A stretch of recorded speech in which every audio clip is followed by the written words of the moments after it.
The Canadian side of the Seaway took the first step in 2006, requiring every ship that came to a Canadian port to do a ballast water flush in the ocean. And then the U.S. side of the Seaway followed suit in 2008.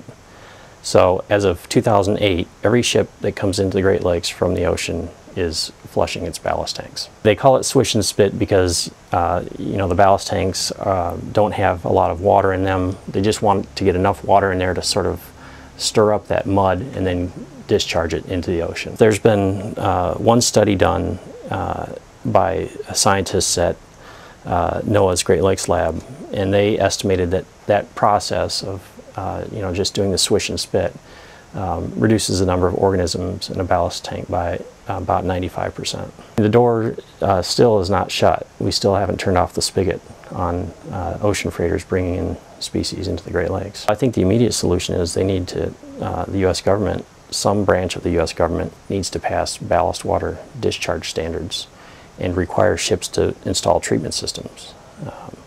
The technology is available. You know, they know how to do it.